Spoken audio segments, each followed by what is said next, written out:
so that I don't forget that.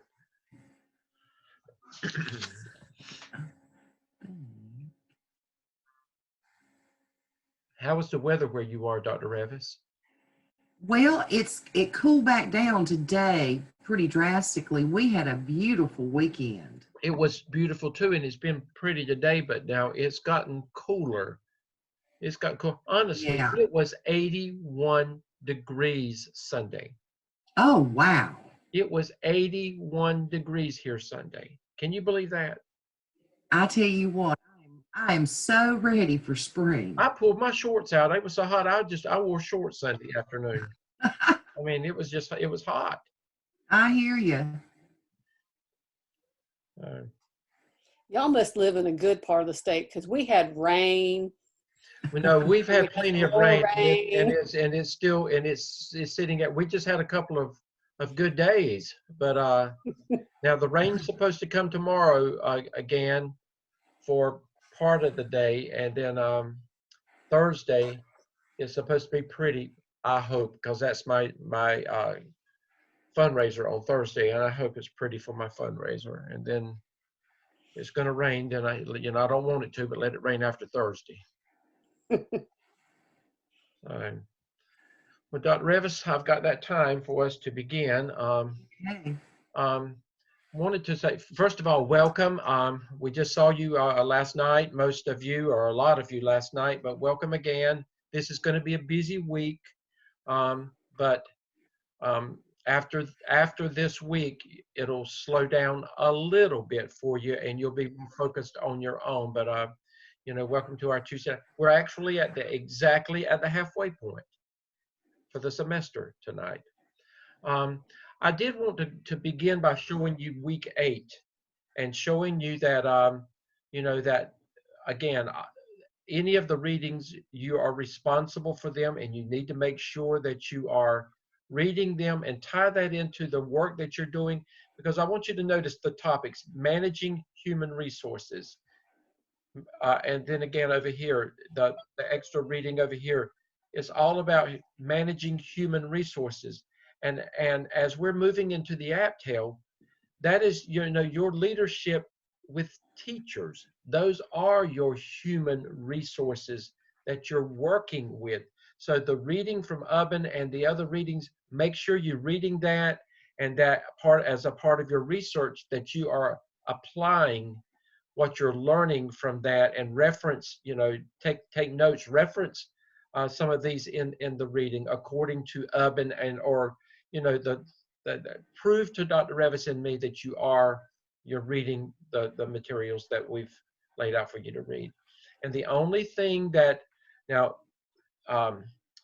they're coming in, Dr. Revis, and we'll talk about that in just a second, but you should be getting in the final, the final work with your AAPTEL. AAPTEL should be submitted and cleared this week to turn it in first. You've got to let us look at it, say that it's ready for turn it in, and then from turn it in, we'll tell you that if it's ready to go to the AAPTEL or to task stream for a final evaluation. And many of you have already completed that process. Dr. Revis, I have 2 more, and my group will be completed. Oh, wow. I saw a lot of yours come, but I will tell you, in your group and in my group, both of them, everyone that has been submitted at this point, from your group and my group, has scored a 4.0. Everything. So the rest of you that are out there, make sure that you're dotting your I's and crossing your T's, and follow what we said, and you should be okay. So just go ahead and get that in. But the only thing go ahead. This is just to my class. I don't know what's happening, but several of you are putting stuff in that discussion board link for me to review, AAPTEL tasks 1 through 5, and it's not popping up for me to see. So if I don't get back with you within 12 hours, 12 daylight hours, you need to send me an email to see what's going on. I'm having to go in and check manually. I just can't figure out what's going on with that. Yeah. But, you know, if you're waiting on anything, just send me an email and I'll look into it and see what's going on. Otherwise, let's get those in. And yay, I know we have 3 who've already completed the process with 4. So Yeah. So it's I it's feel like looking the rest of you will do that it's looking too. very, very, very, very good. And so yeah, I'm very pleased with, you know, we've laid a great foundation for you as we're moving into the next year. The only thing that now get your APTEL in, and the only other thing that is due this week is your work on the case study. And I'm going to ask Dr. Revis if she would just make some brief comments about your case study as you're completing that this week. Okay, for the case study, don't forget when you come online with your Zoom team to go ahead and introduce yourselves, because I can't always see you and I want to make sure that I'm giving credit when you say those really good things, that I'm giving credit to the correct person. We are listening for the language of the APTEL, things you've learned through your APTEL project of how to approach a school. And this is a really good case study. It's a case study that's going to become very familiar to you as a new principal. Guess what? You principals get struggling schools many times. So think about that. And as you respond to the questions, reflect on the process that you used in the APTEL, because what you did in the APTEL was you looked at literature and research, examined data, started building your plan, etc. And so think about that process as you reflect on the case study. So I'm excited. I've already viewed, one team has submitted theirs and I've already viewed that. So I'm looking forward to seeing and hearing the rest of the team's case study reflect. Yeah, I haven't had any case studies yet, so I'm looking forward to that.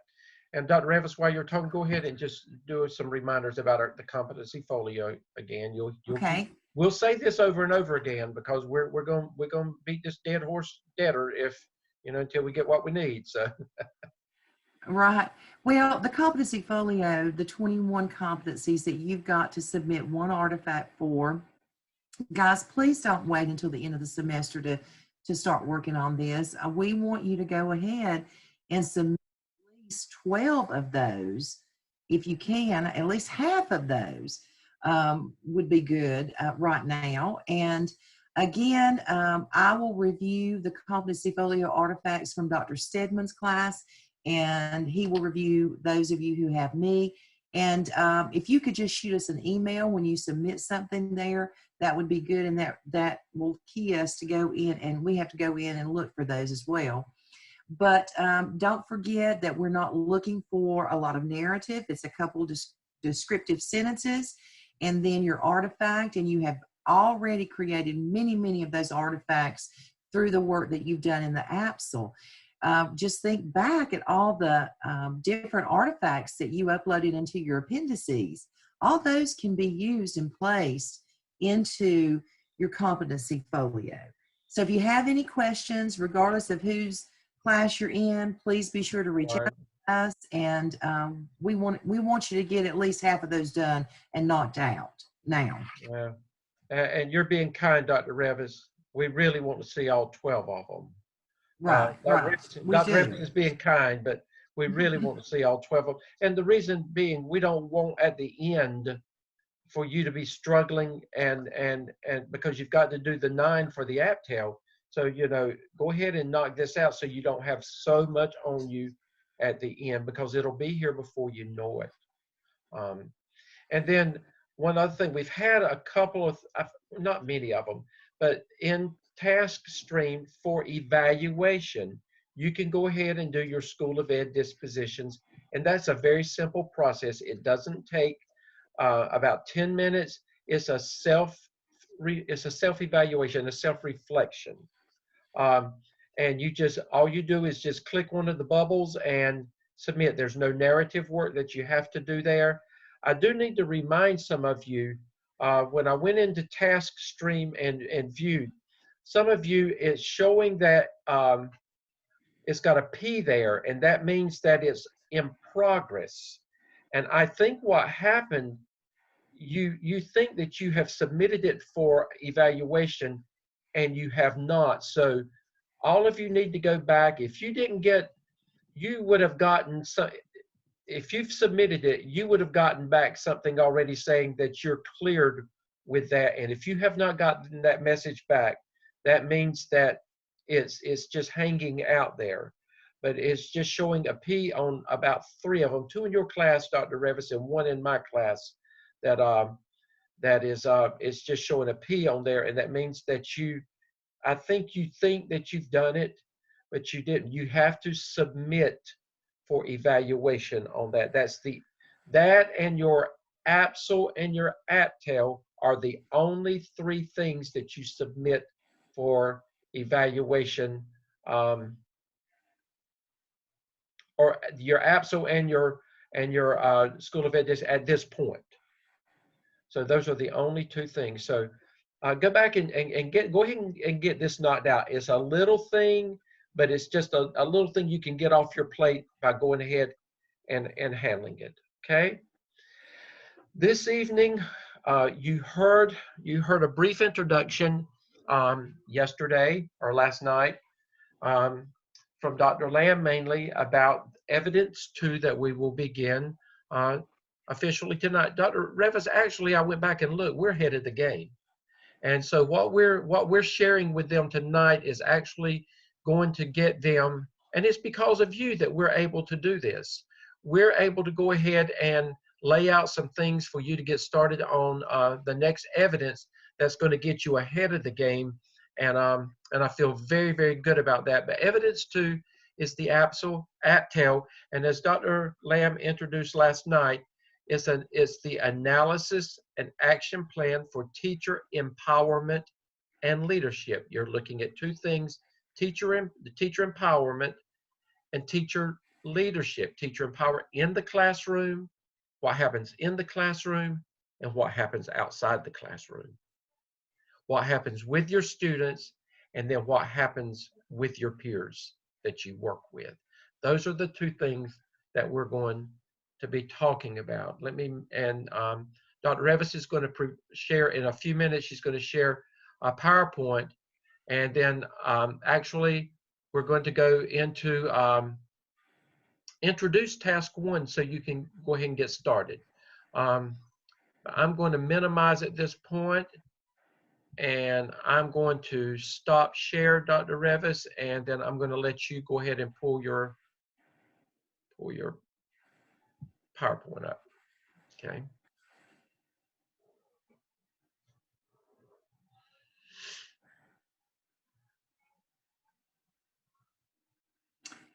Okay, so much of what you're going to do in the AAPTEL is about teacher leadership and empowerment. Well, that's all you're going to do, I should say. But much of what's going to be involved here is about professional development and the role of the principal in professional development.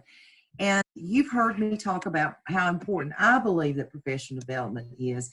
Guys, when you become a principal of a school, you know, it's just like the children who go there, it is who it is. I mean, you can't come in and clean house and think you're going to get a whole new group of teachers. And so it's your job as a principal. One of the most important jobs that you do, I believe, is to grow your teachers and to empower them to be the best that they can be. I love this quote.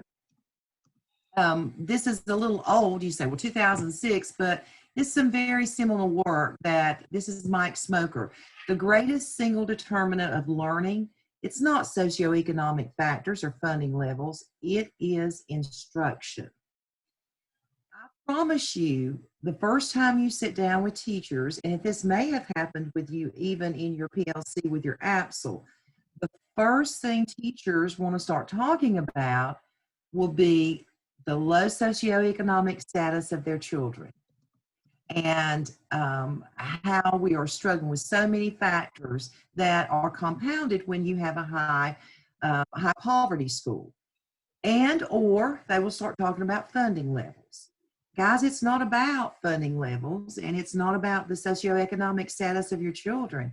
It is about instruction. If you think back, we know that children from impoverished homes come to school already behind.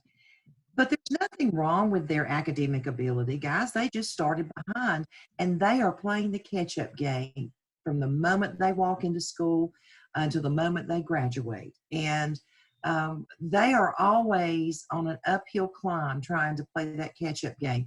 But we've got to get out of that excuse-making business of, woe is me, woe is us, here are our kids. Your parents are sending the best kids they've got. They're not keeping the good ones at home. I think that's a Dr. Lamb phrase there. So you have to turn the conversation into something that you can impact, and that is instruction.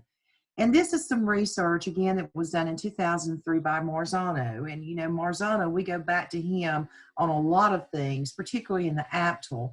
It's talking about some research that was done in least effective schools and highly effective schools. And in a least effective school, and in North Carolina terms, that's probably a school that's an F school with a least effective teacher. In our terminology, that would be a teacher who is not making at least expected growth. A student comes into that teacher's classroom in that school and spends 1 year, that child will drop to the 3rd percentile in their learning. We take the same school and put that child with a most effective teacher and a teacher that would exceed expected growth, and the child will leave after 1 year scoring at the 63rd percentile. So you see there's some gains, some value added there. However, if we have a child in a most effective school with a most effective teacher, that student leaves scoring at the 96th percentile. So our goal is for all children to attend a highly effective school and be taught by a highly effective teacher. So how do we get there? Again, one of the most important jobs as a principal is to replicate those pockets of highly effective teaching to all teachers throughout the building. That's one of our most important jobs. And we do that by visiting classrooms and being very visible in those classrooms.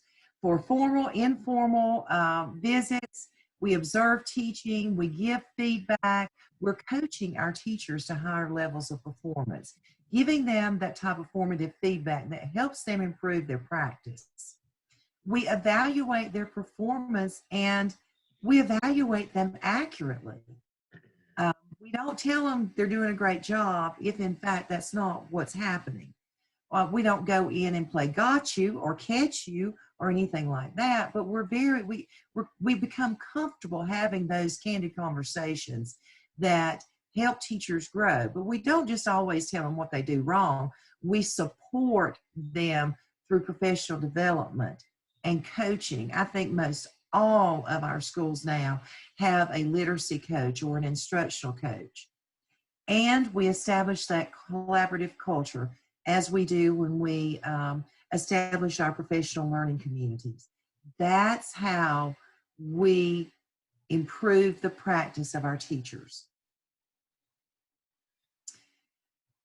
I remember when I first started principaling. That's a new word, Dr. Stedman. I like it though. I couldn't understand why my teachers could not implement what we taught them in professional development into the classroom. But guys, the research is very clear with that. If all they do is a sit and get, and even with some modeling of the person who's delivering professional development, only about 5% of the teachers will ever transfer that in any kind of duration in their classroom.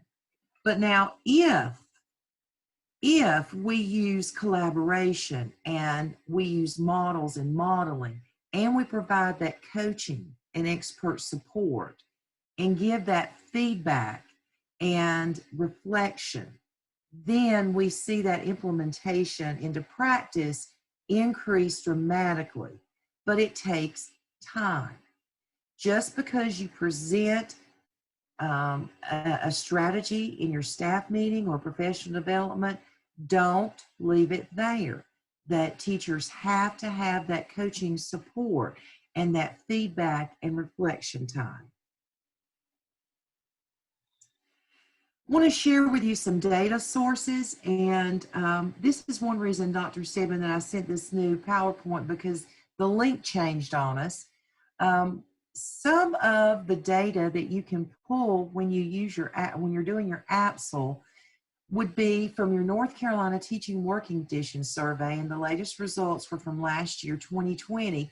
You see in here you have teacher leadership, and there are several questions that your teachers responded to on teacher leadership and professional development. You can use those two constructs to gather and collect data for your AAPTEL as well. So don't forget that. And if you're in South Carolina, I learned a couple weeks ago, Advanced Ed has changed the name. It's now called Cognia. But in South Carolina, you can go and find your latest Advanced Ed surveys from your staff, and there's a section on teaching and assessing for learning that you can pull some good data there as well. I think to access this information, you will probably have to ask your principal or even somebody in the school district. Again, the other web link that we had previously does not work any longer. This will get you to Cognia, and it talks about the tools and the surveys, but you can't get any of your data there. You will have to have your principal let you have access to that information. So the one that the link we've got in the AAPTEL template and materials, it will not open to that anymore. It will not. We will put the new information in there. We'll take the old out and put the new in there. Okay. And again, these are just two data sources that you can use in addition to the survey and the walkthrough instrument that Dr. Lim talked about last night very quickly. So, role of the principal in teacher development. Always make data-driven decisions about everything that you do in your school. Always look at your student data and your teacher data. Ensure that you provide adequate time and resources. Whenever you're presenting new strategies, a new program, you have to make sure that you are giving them time to practice and implement and engage in that professional feedback. Ensure that your professional development is of high quality. Now, Linda Darling-Hammond goes into some research about high quality professional development. Attend and participate in all full group sessions. You've got to do that. And not only just your group sessions on professional development, but you need to be regularly attending PLC meetings as well. Provide the necessary follow-up and support. I can't say that enough. If you leave teachers out there, they'll start floundering.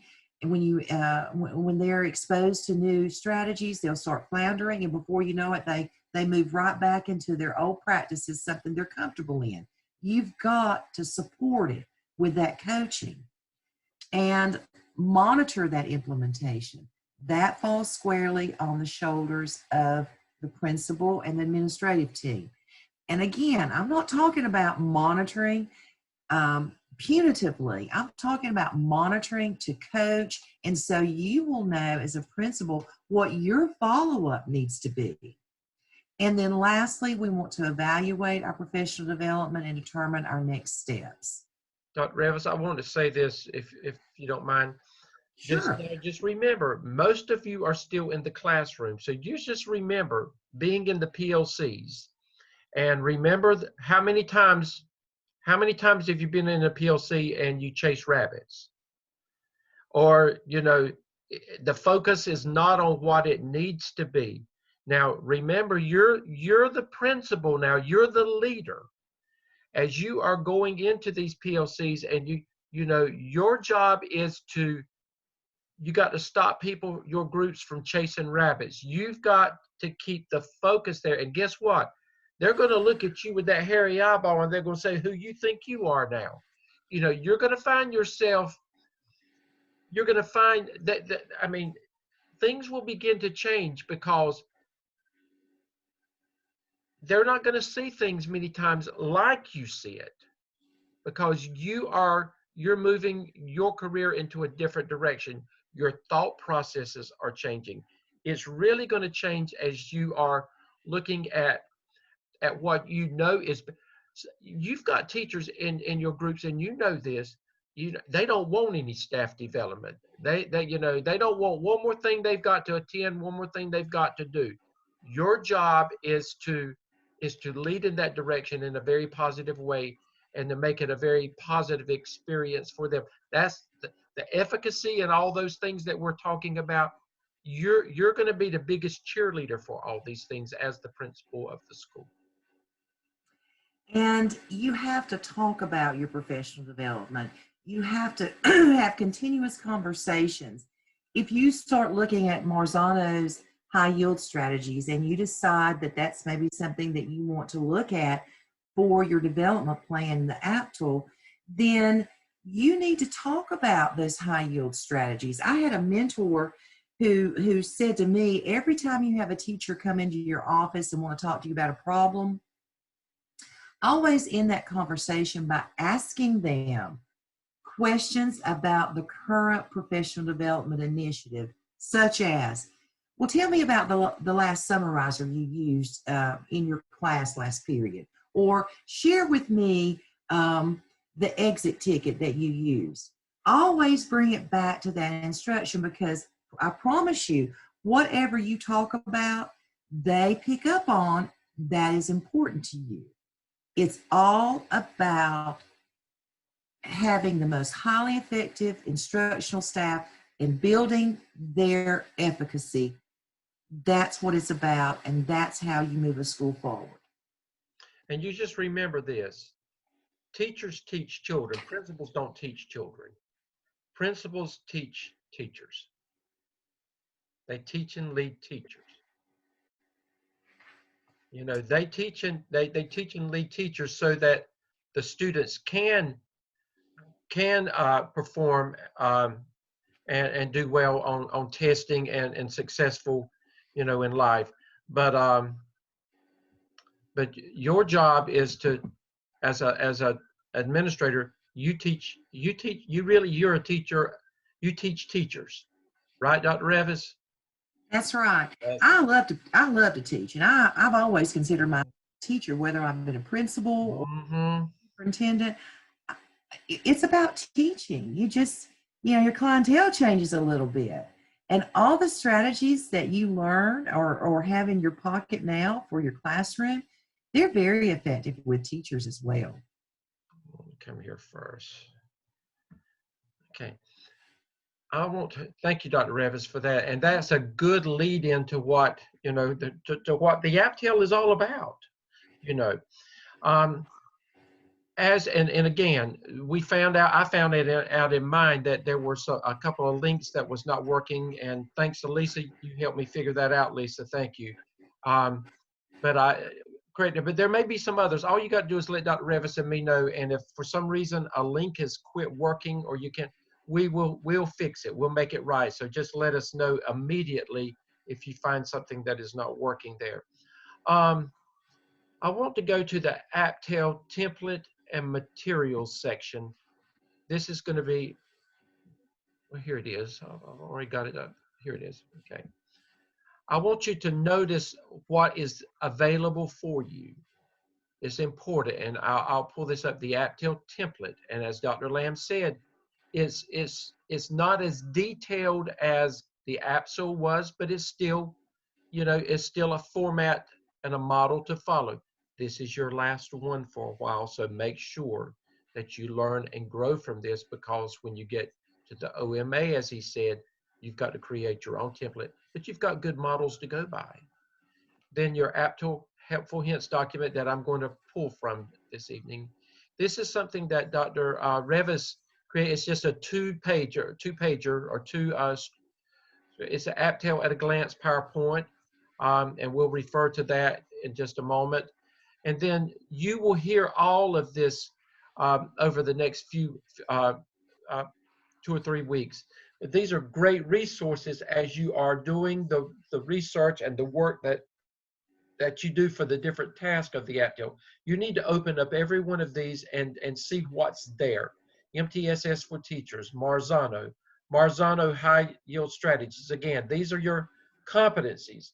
Marzano's 9 High Yield Instructional Strategies. This was a former colleague of ours that did a presentation. I kept that in there. Instructional Leadership Teams.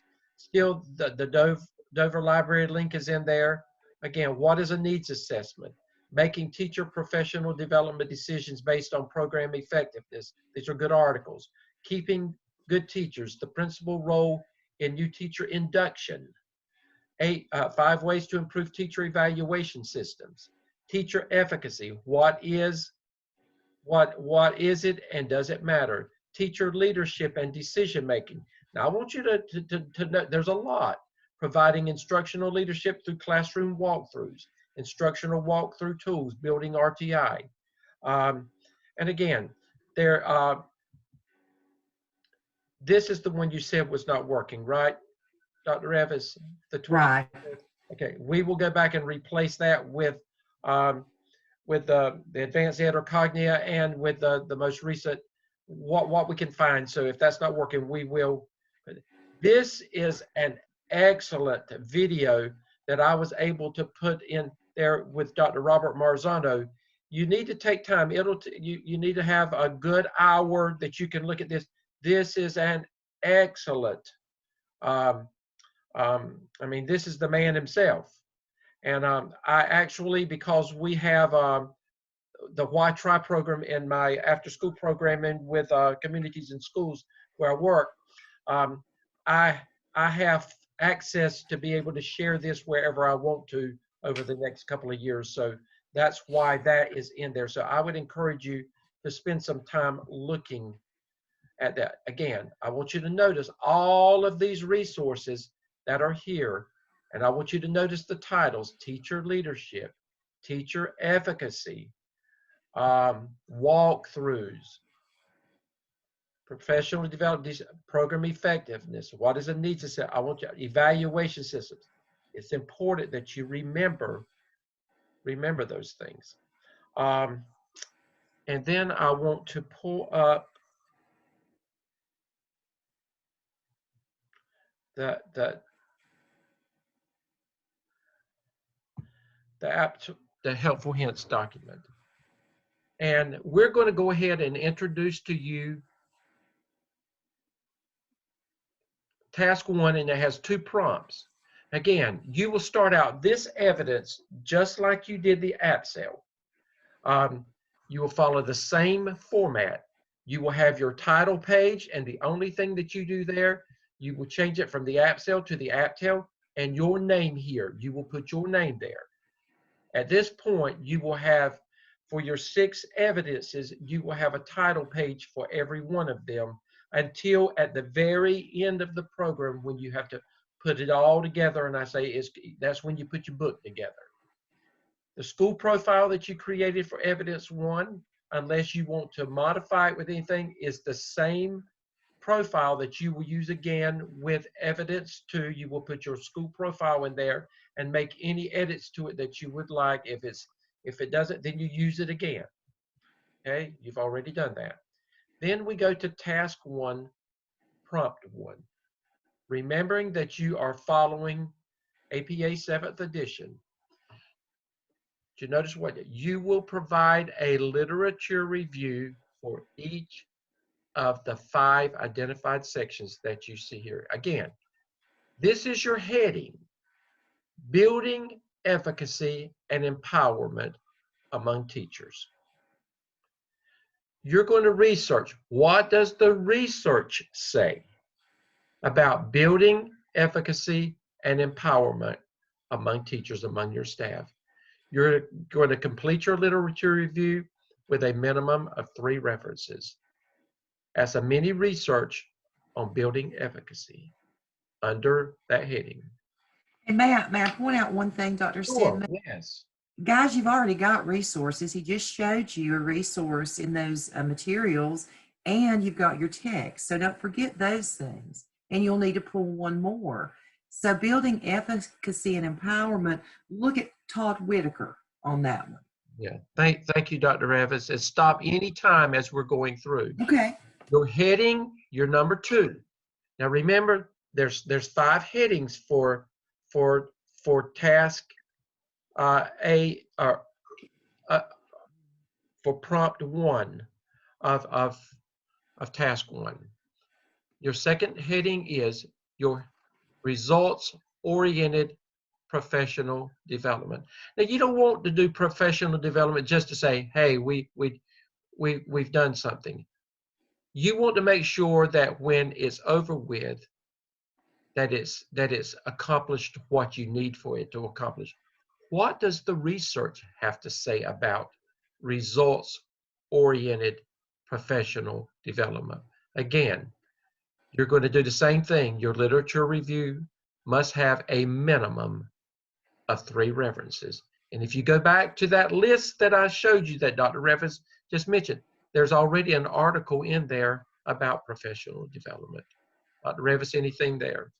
Yeah, here I would expect to see Linda Darling Hammond as one of your references, her work with professional development. Another person who's done a lot of work with professional development is Guskey, Right. Guskey. But I do want to see Linda Darling Hammond noted in that literature review there for professional development. Thank you. And heading number 3 is recruitment, placement, and mentoring of school staff. Again, what does the research have to say about recruiting teachers, placing teachers, and then once you get them there, mentoring them? Dr. Revis has already discussed that in the PowerPoint that she presented. Again, this is not what you think, what I think, what Dr. Revis, this is what the research has to say. Dr. Revis? I'm drawing a blank on the authors there, Dr. Stedman.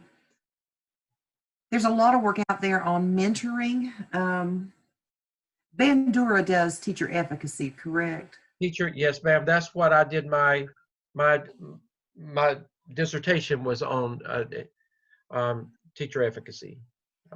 Well, my mind's drawing a blank, guys, but you can put that into One Bulldog search and come up with, you will find some good authors there. And there's an article in the AAPTEL template and material section about this. That's right. Again, when you go to that article, look at the reference section for that article. And when you look at that reference section, it will take you in a lot of directions with other articles that you can do a search for, and use that as a search engine to to move forward.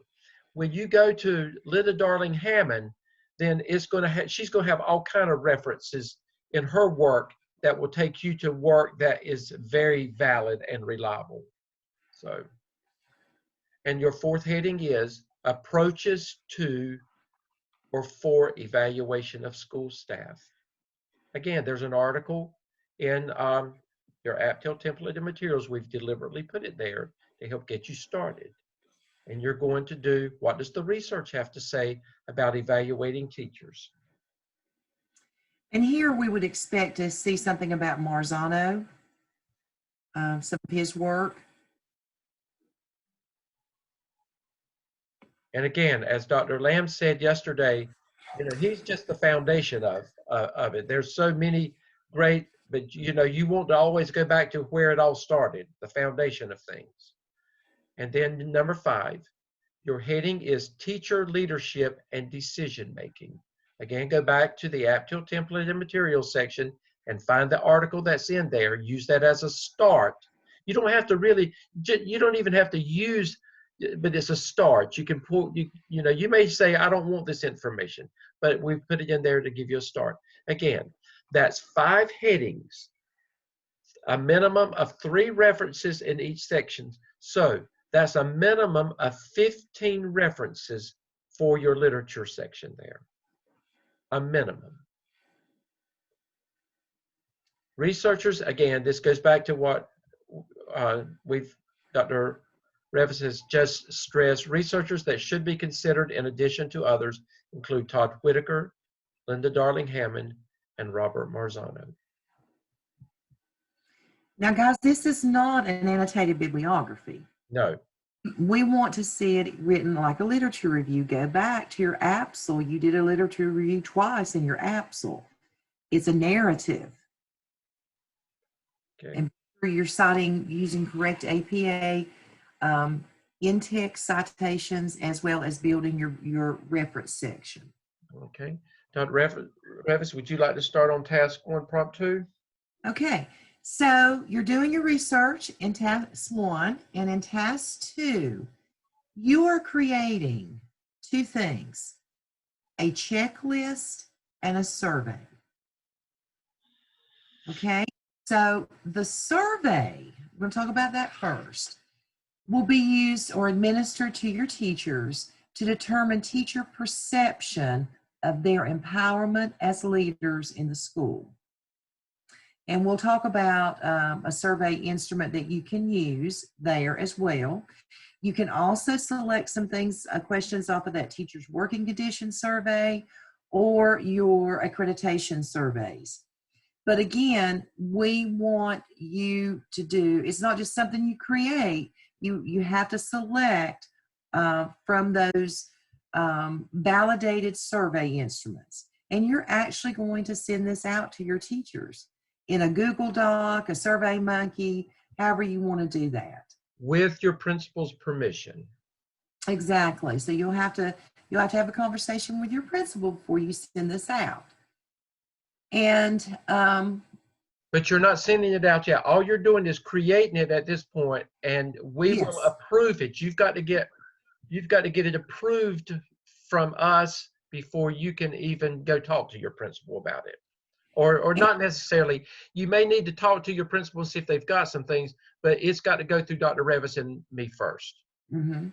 Another place in your template, there is Todd Whitaker's best practices surveys. Guys, don't make this hard on yourself. Just use that one. Unless your principal wants you to use, the advanced ed or teacher working condition survey, then just use Todd Whitaker's best practices. Now remember, you're sending this out to teachers with your principal's permission, and but you're not doing it right now. All you're going to do right now is identify the instrument. Okay? And then you're going to identify your checklist. The survey is going to go out to the teachers, and it's just self-reported. But the checklist is about checklists of best practices, and this is where you use, or you should be able to use, your school's walkthrough checklist. Now, if your school doesn't have a walkthrough checklist, I would be surprised. Or your district, your school or your district, always use that one if it's available. If not, then you will need to create one. But I would be very surprised if you guys don't already have a walkthrough instrument that you're using in your school or district. Again, all you're doing here is identifying the checklist. You're not doing anything with it in task 1. You're just identifying it, and you're going to use them in task 2, but not right now. Right. And let's go back to the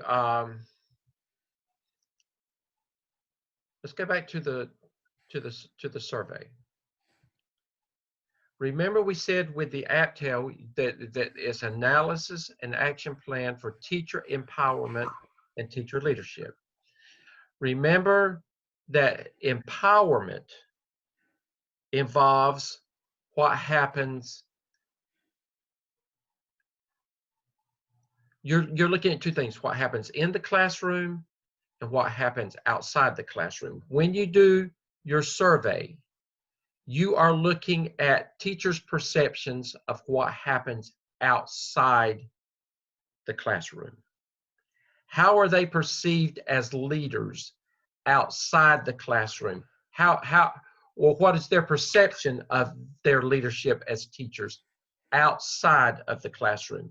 The checklist, the walkthrough, that looks at teachers inside the classroom, and that measures their leadership as a teacher in the classroom. Dr. Stedman, do you have that template pulled up that we could show them those two items? Yeah, I've got an example that I'm going to pull up. Yeah, I'll pull the template up. Yeah, and this is, okay, let's finish out right here and then I'll pull that up. Just, and again, make sure that your work is research-based, that is valid and reliable. If your district uses it, then that means that it's valid and reliable.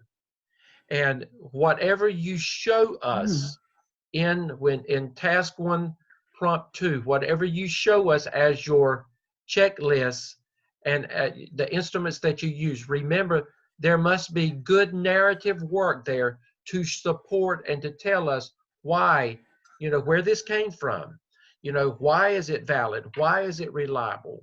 That information must be in there to support what you're saying, that this is what I want to use or this is what we use. Yeah, that's a good point. You just don't, in task 2, you just don't say, here's the checklist and here's the survey. Talk about where it came from, why you're using it, etc. Put some narrative work in there with that. Okay.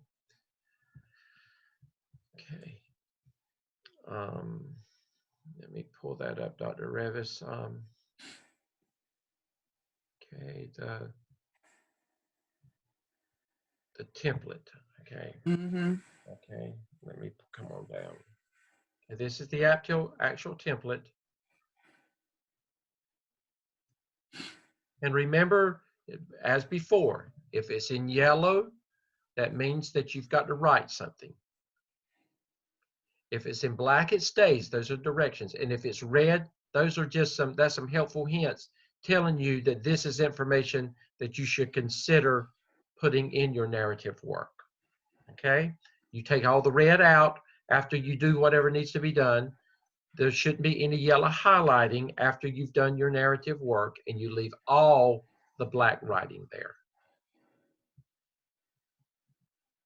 See, we've given you lots of good stuff in there to help you with. Okay, here we go. There we are, Dr. Revis. Right. The first is the survey. The first table or figure is a survey of best practices for teacher empowerment and leadership. And that's Todd Whitaker's, comes straight from his work. So, I would say go for that one, unless your principal wants you to use something from your teacher working condition survey or your accreditation surveys. The next figure is Marzano's high yield strategies that you can use for a walkthrough checklist unless you have one at your school already. You said, I bet most of them have one, Dr. Revis. I do too. And if you don't have one, I encourage you to use this one. Okay. And I want to pull up something. You do not have an AAPTEL example to follow this semester, but I want to share this if I can find it. Here it is. This was one of our students back in the spring, Dr. Revis, Katie. Remember Katie?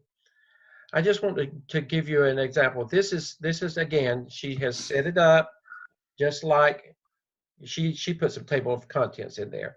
But again, she has set it up with her school profile, the same school profile. And then she leads into, she had a detailed school profile. And then she goes into prompt 1. But I want you to notice she gave an introduction before she just went into her, her headings. And then I want you to notice her first heading, building efficacy and empowerment among staff. Notice how she began. Teacher efficacy reflects a teacher's individual beliefs in their ability to impact change and results, especially as they connect to the student learning. And then she has her reference. She just, her research has, I mean, it's pretty extensive research. She's got lots of references there. There's Darling Hammond and all.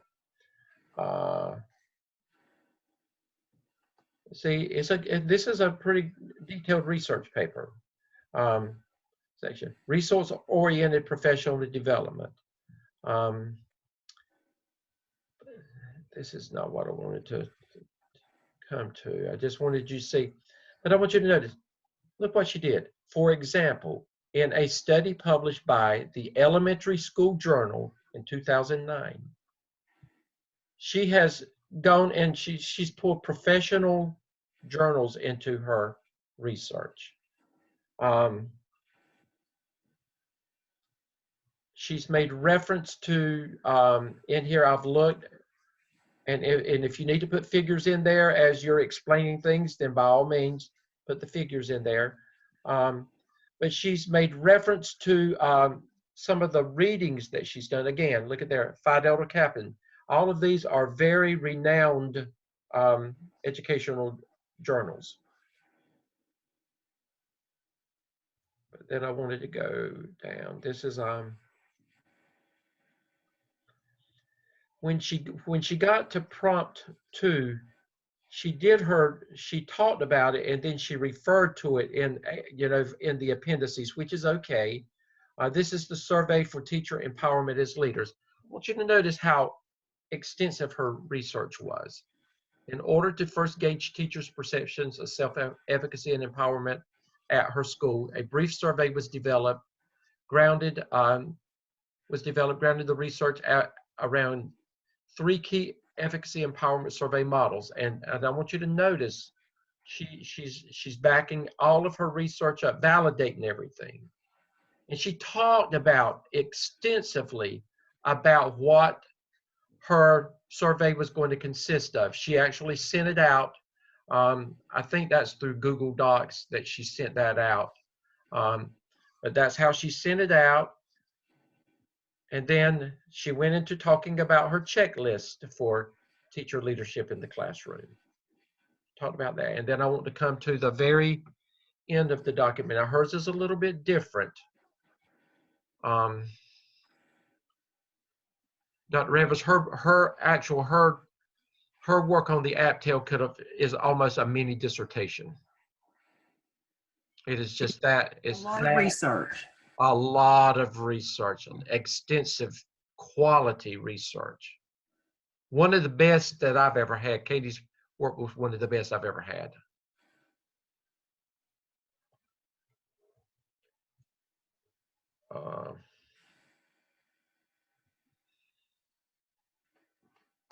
It goes on and on and on and on. Yeah. You notice in task 1, you're doing research. You're pulling together your PLC right now. So it's heavy in the research and writing, identifying that checklist and survey. And that's what you're doing in task 1. Do not start talking about the results of the survey or the results of the checklist at all. All you're doing is the research and identifying the survey and checklist. And just remember, at this point, the research is your research. Now, you may ask questions or whatever, but you're not going to be working with your PLC that much doing all this research work. You may talk with them about some things, and you may want to go ahead and meet with them and let them know, what you're going to be doing, with this evidence. They need to know.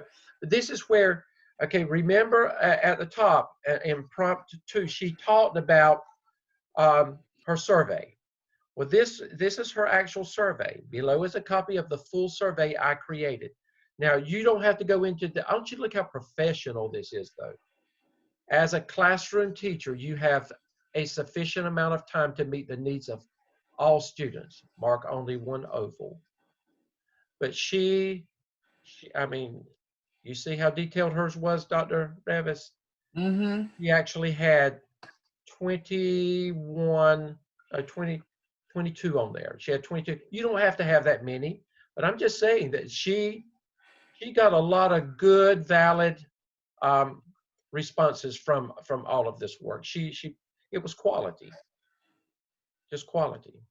And then this goes into this is a copy of the checklist. Now her checklist was a little bit different. This is Carmel's learning walk form. This is something that her school had.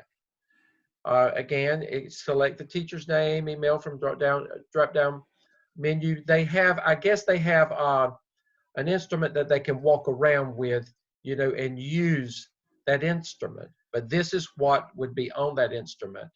And as the administration is walking around, they can just put it into that.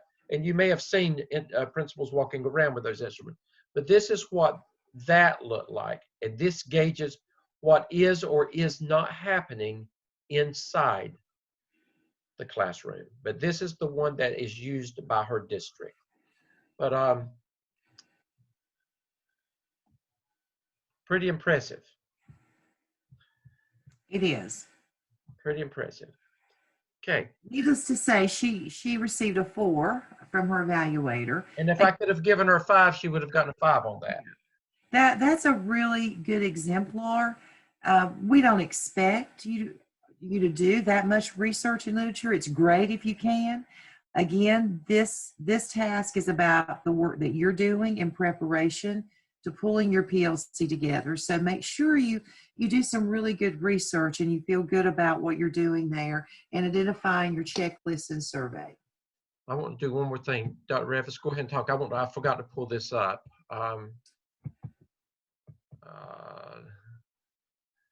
This is in Blackboard, your Blackboard.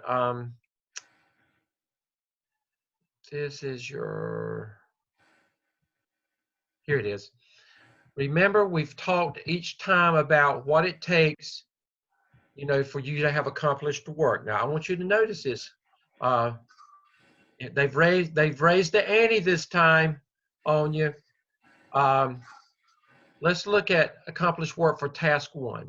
The candidate develops, I want you to notice the language, an extensive literature review with bibliography that is thoroughly aligned with the best practices areas identified in the prompt. Extensive. They're not going to look for just any mediocre stuff here. Extensive and thoroughly aligned. Now notice you do that, and the checklist is effectively and thoroughly designed as an instrument to aid in observing relationships between the research best practices and school actual practices in the school setting. And then the checklist and the survey that you're going to do as well. So again, the research is very, very important for this section. Very important.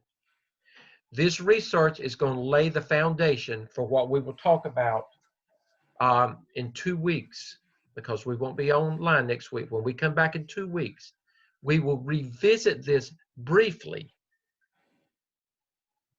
But this is enough to get you started, and you don't need to wait. You get started on this.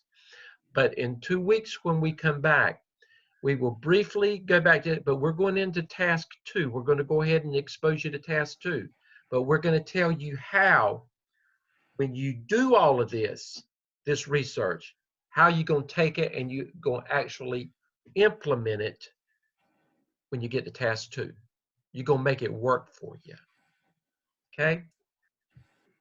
Dr. Stedman, we have the question in the chat bar, when is the due date? Guys, you've got some time here.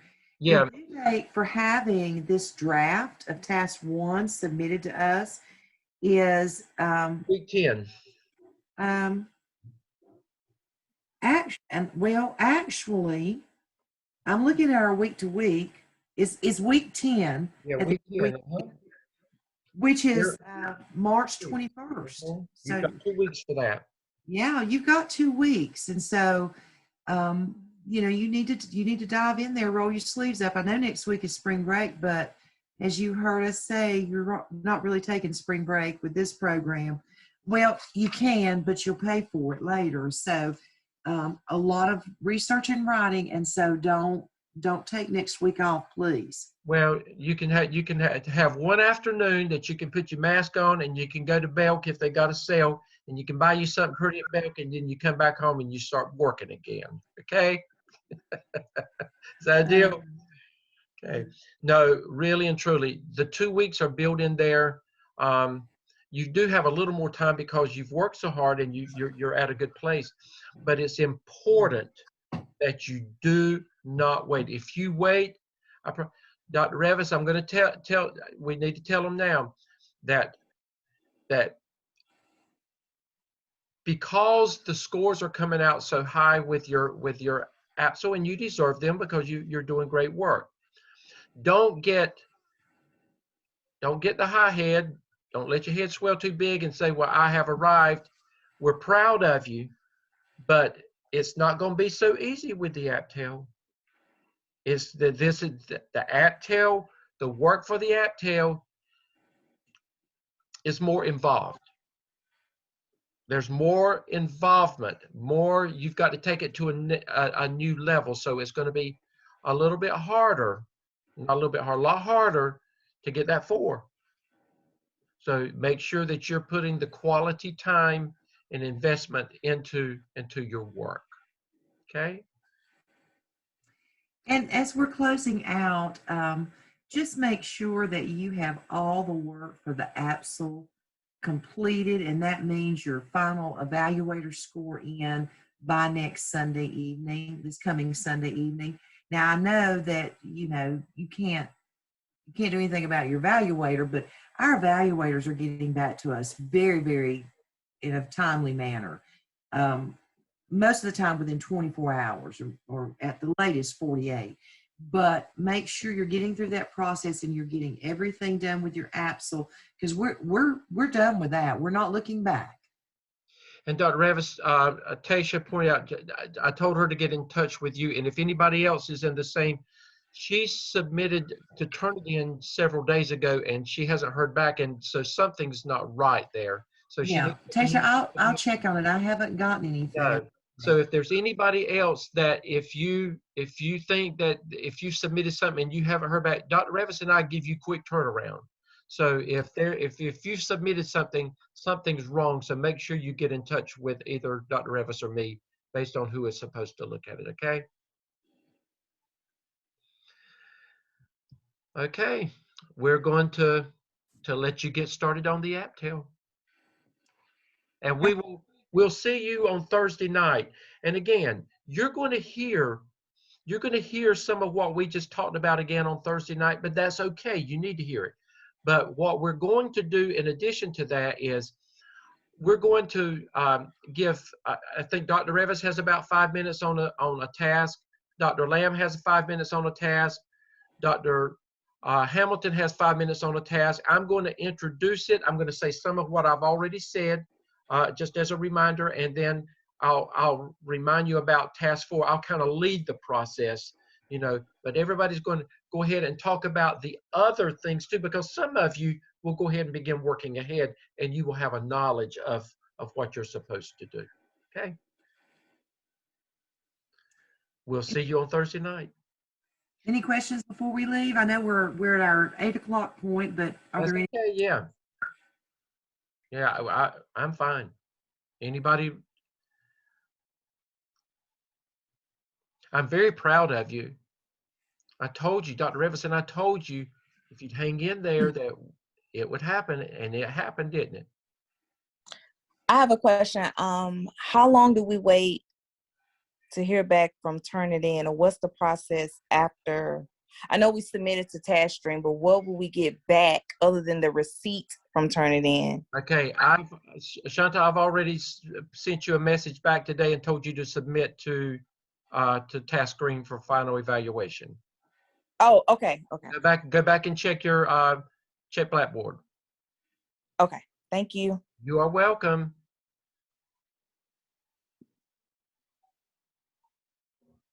Okay, anybody else? Okay, well, good night. We'll see you on Thursday. Good night. Good night, Dr. Rabbits. Good night.